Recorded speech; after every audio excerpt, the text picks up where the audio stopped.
That's fine though, it doesn't matter. Is that your pedigree notes? Who's running into this planet these days? Okay.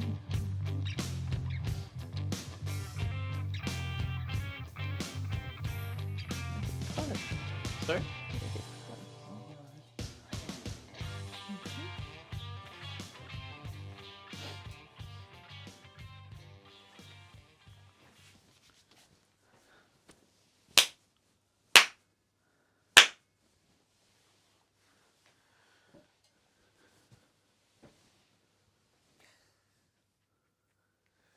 Are you laughing at that again? You're laughing at that again. I'm sorry. Welcome back to another episode of the BARROW Podcast. Today, we're just going to take a quick look at Pedigree by Patrick Modiano. Modiano won the Nobel Prize for Literature in 2014, I think. So, when I did my episode on the Basketball Diaries, I also talked about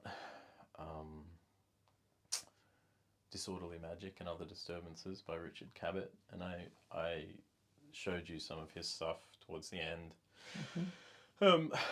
And I was thinking about like hauntings and Europe and the war and the influence on family and all that sort of stuff, which comes through in this book. Yeah.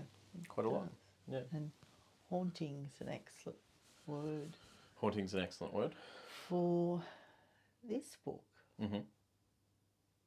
It's hard to describe, isn't it? But there's that sense of despair going all the way through it. Quietly. Yeah. Not... Yeah. Yeah, despair is a good word as well. I find like,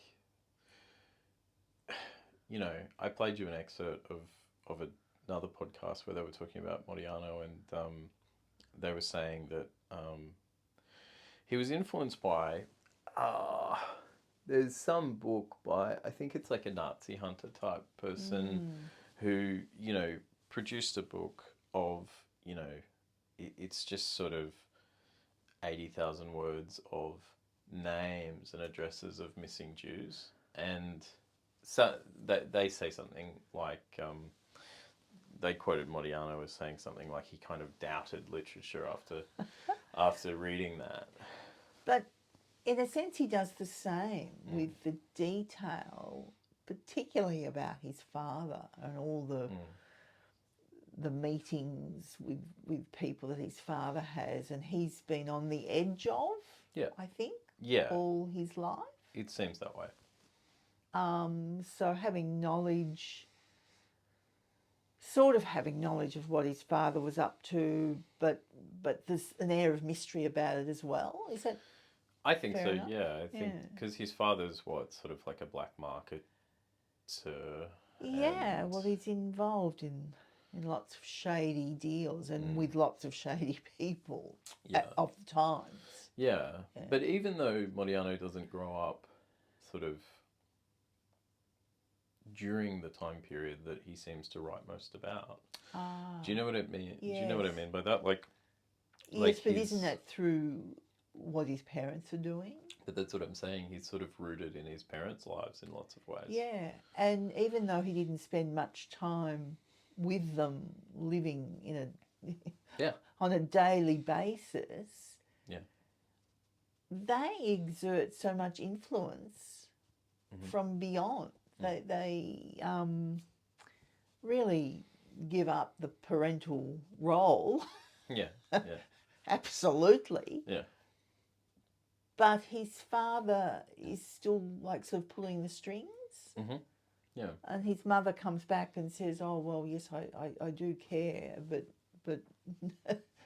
no, not really," and goes away again. Yeah, she's an actress, I think, right? She's sort of self-absorbed. Yeah, and also the bizarre way of living. They were sort of living in the same apartment block at times.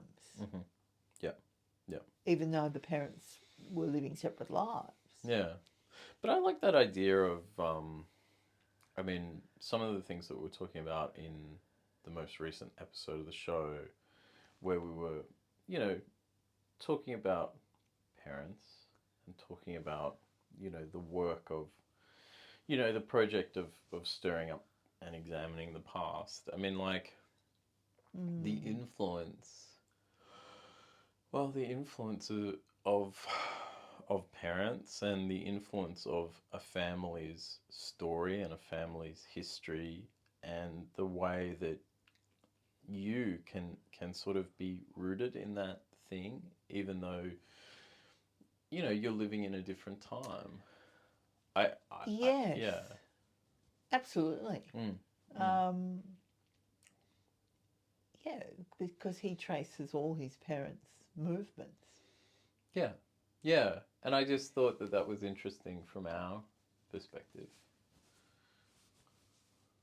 Yeah, being part of their story, but never developing your own. In my case. Yeah, sure. Yeah, no. I mean, those are some of the things that that this brought up for me was thinking about that kind of attachment that you have with history or your family's story or your parents' story, and the way that, yeah, like what is your relationship to that stuff? Like, Modiano kind of, as an author, is somebody who, you know, from what I know, and to be fair, like, and to be honest with you, I haven't read a ton of his stuff, but from my limited understanding, it seems like many of his books are similar, and I think he's even said something to the effect of, like, he sort of feels like he's coming back to something and he's going to capture a particular thing, but then he doesn't in the end, and so he has to write another book to get it. Yes. And there's something about him that feels very like he has to keep re-examining. It's like he's caught in a loop, yeah. And there is a kind of a part of me that finds that really striking and interesting from a creative perspective, but then also kind of desperately uninteresting and kind of limiting and frightening as well. Yeah, and it's only when he becomes a writer that he sort of asserts that authority over the past. He sort of puts it into perspective and gives himself the freedom to do so. Yeah. I mean, that's another thing that came up where I was sort of wondering about, like, in our effort to write, is that what we're doing? Are we exerting an authority over the past in an effort to sort of, I don't know what. Yeah, well, yeah, in the sense that you didn't have a stake in life at the time or in the moment. So let's explore it and even just not even unpick it, just put it out there. And that's giving yourself a say. I suppose so, yeah. In that sense? Is that what you mean? Yeah, I suppose. I mean, yeah.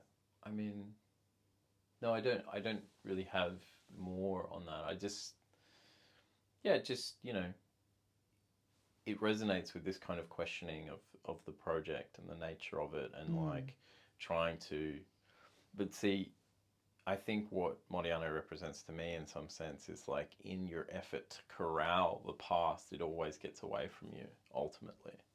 Because because memory, right? It's this kind of shifting, like, you can't contain it, you can't corral it, you can't no, but I think bring it to heel, so to speak. You might get some aspect right, and then that brings up other things. Something that was brought up for me in reading Modiano is, I think he could outline both his parents' story. Yeah. I heavily remember my father's story and not much of my mother's. But I don't know whether... Is that true, do you think? Really? See, I question that. I don't know whether that's so true. Well, in terms of family, I probably know his family more intimately. I'm not talking about not knowing. No, I know, my of course. grandparents. It's more a statement on how they lived. They didn't live very close. My mother's parents. Yeah, but also the maternal side, in your case, is really sprawling and big. Yeah, sure. It's sort of harder to get a hold on. Yeah. And the other aspect to that I would also say is like, who repeated their story more? Yes. You know, I mean, your father couldn't shut up about his own story. So that's right. So it's like, you know it, not out of interest necessarily, or not out of... Yeah, because it was perpetuated forever. Yeah, that's true. It's the strongest story only because it's the one that's on repeat. That's true. Yeah, no, I found this book interesting. Like, there's kind of a sparseness to it, and then there's also a lot of heavy detail at the same time. Yes. Particularly about all the people that came and went in the parents' life. But you were talking about, there are some really terrific passages, the quotes. Oh no, that I was talking about So Long See You Tomorrow, which we're going to do next time. Sorry. But no, I mean there are some pieces, of course, but it's like I actually chose this book mostly because of the title, because I thought it was interesting as a choice. That you have to know where you come from. That's my pedigree. Yes, but I quite liked the use of the word pedigree, because you associate pedigree with animals, you associate it with dogs, and you know, and I was just thinking about, do you hold that stuff in your head? Do you consider your pedigree? Because I did when I got to university, and when I started dating, I was really brought into an awareness of my pedigree. Wow. No, because I didn't question the background. Oh. And I think it's only in terms of what we've been talking about, unpicking the family, that comes through. Oh, okay. I think, as you just said before, Dad's story is on repeat. Mm-hmm. Yeah, that's an interesting point that you make. You were very aware of the background. Well, rural background. My experiences are very different from yours because, yes, you know, I'm brought up in the city, and then I'm sent to like particularly prestigious institutions, educational institutions. Not that you didn't have your experience at university, which you did, but like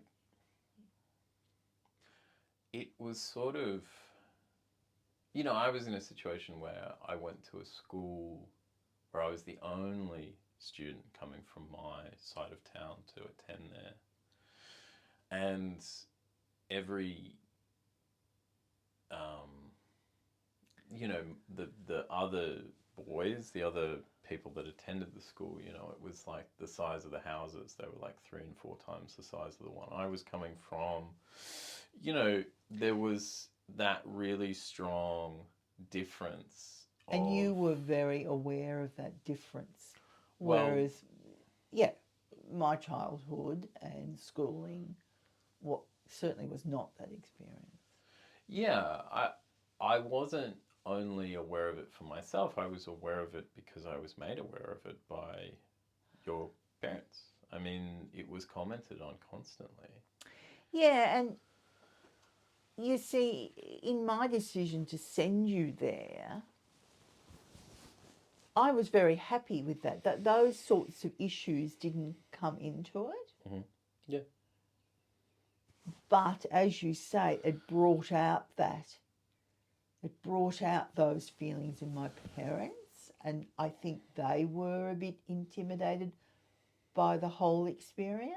Yeah. Which then was put on you, and then you're suddenly aware of, well, I'm going to, a friend's house, and it's a big home, and it's on a big block. Well, look, let's put it this way, right? So,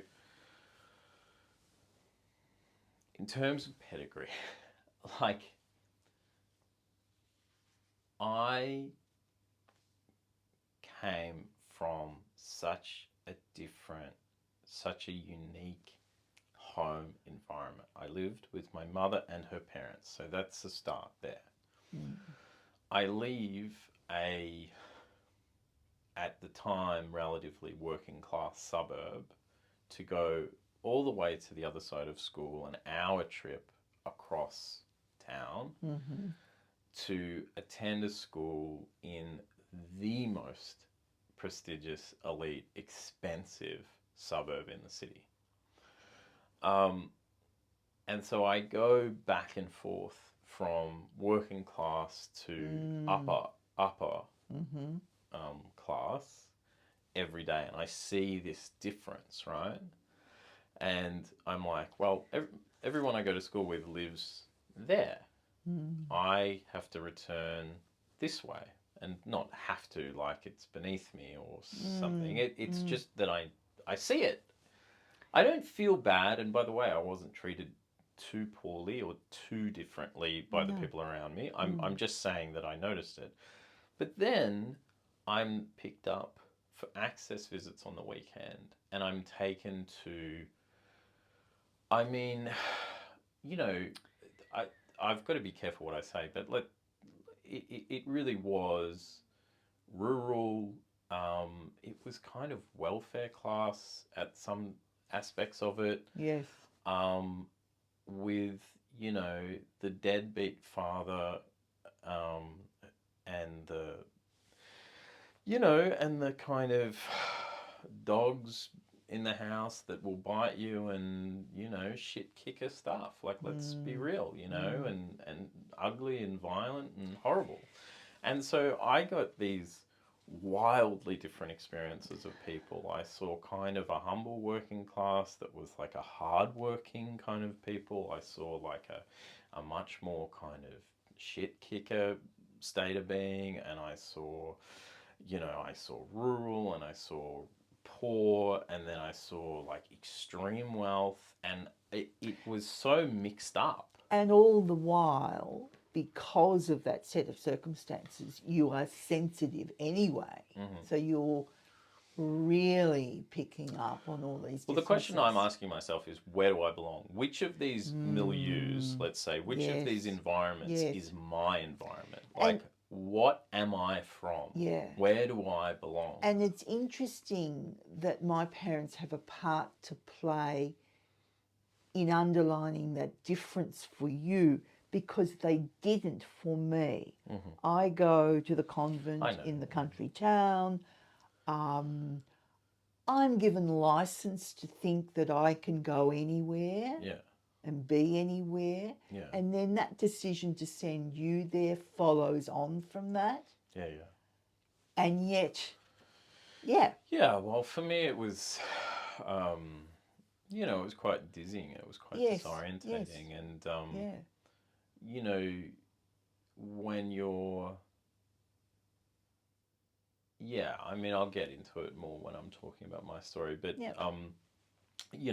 for right now, like the notion of pedigree interesting. is something that, that, comes up. I mean, like the first person, once I started attending university and I started to get into the first relationship. You know, I was going to, you know, a beachside, huge house, you know, everybody's got a pool in their backyard, and, you know, the father's working in finance and making $500,000 a year, and I'm going, is this, like, I don't know this world, like, this is not, do I fit in here? Like, well, what's my pedigree? What's my background? Yeah. And is this all right? Am I allowed to be here?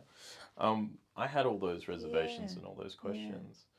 So I always have been drawn to this very slight memoir simply because of the title. Of the title. Yeah, absolutely. I hope I can be forgiven all these names and others that will follow. And then he goes on, I'm a dog who pretends to have a pedigree. Yeah. My mother and father didn't belong to any particular milieu. Yes. He uses that word. So aimless were they, so unsettled, that I am straining to find a few markers, a few beacons in this quicksand, as one might attempt to fill in with half-smudged letters a census form or administrative questionnaire. I've written down the same passage. You've marked that same passage? Yes. Yeah, yes. That's interesting. Because I'm thinking of my parents, and they were in and out of different situations. Milieus. Yeah. Environments. Yeah. Worlds. Yeah. And I think they actually got lost in that. Yeah. Because I think towards the end, they held on to their pedigree and so therefore didn't have a place in the world that they're in. Is that? Yes, yeah. What do you bring along with you? Yeah. You know, what do you pack up in that box from childhood and cart around with you for the rest of your life? I mean, you know, or do you just leave it behind and move on? And some people do and some people don't. And actually, the next book that we're going to be looking at on the next book episode is So Long, See You Tomorrow. And that is all about these questions of, like, what do you leave behind? And some people can, some people can't. And what you know, do you still obsess about? Yeah. And really that might be the more appropriate book to have that conversation about. But this is sort of a beginning to some of those things that brings up. Was there anything else in particular that you highlighted that you wanted to speak about? Only in the sense that he was left so alone. You know, he had two parents completely preoccupied with themselves. There might be a little hint there too. And the brutality of life that he lived, the in and out of the boarding school situations, and and I just get this sense that he is just on his own. There's a loneliness, and I think you used the word despair before. Yeah. You know, it's quite a despairing. Without sort of unpicking that, there's a mood, an atmosphere created in his writing. Absolutely. And you used the word haunting, and that's perfect. Yeah. This book feels haunted, and it feels haunted by. And he's haunted by. The parents. Yeah. By memory, by the past, by history itself, like Europe and the history of the war. And what was happening at the time, and movements of people, migration, all that sort of stuff. So that's all baked in there. And as I say, it's a very slight book. It's very short. It's only 110 pages, but it manages to pack all that sort of stuff in there. And much like when we did the Fuller book, Travel Light, Move Fast, I sort of mentioned that, you know, Fuller does a good job of layering her work with history and all sorts of stuff. Yes. I mean, Modiano is more consciously, you know, steeping his things in history. Yes. But, you know, there is also a layering going on there where the feelings and the reflections are connected to these bigger contextual considerations. He says of his mother, and this is kind of, I think, of pedigree and dogs, right? So She was a pretty girl with an arid heart. Her fiancé had given her a chow chow, a little dog, okay, but she didn't take care of it and left it with various people, as she would later do with me. Yeah. And he just brings himself in line with the dog, you know, Yes. and then says, the chow chow killed itself by leaping from a window. That's one sentence, and I just start laughing. The dog appears in 2 or 3 photographs, and I have to admit that he touches me deeply and that I feel a great kinship with him. Yeah, and he leaves it at that. And that's it. Yeah, that's all you get. It's not pulling his mother apart and criticizing, but it's therein is her personality and the fact that she completely abandons him. And that might actually be the lesson from this one when I do a blog, but you know, expediency and you know, being able to sum up things in a single line or two or a paragraph, you know. Yeah, and I mean, your advice to me has always been let the scene tell the story. You don't have to define, oh, well, there you are. She's being mean to me. Well, in one sentence, you can depict the meanness. Yeah, absolutely. Yeah, yeah. Yeah, that's all I really have to say on this one. It's a short one. Short book, short episode. And did you notice? Not short notes. Short notes. Wow. No wad of index cards. No. You are doing well. I'm gradually, a local shop is just loving every time I come in because I keep buying different little notebooks. Oh, no, that's good because I can just go up and keep writing. So they're doing a great business. Okay. A roaring trade. Absolutely. All right. Thanks for listening. See you next time. Bye.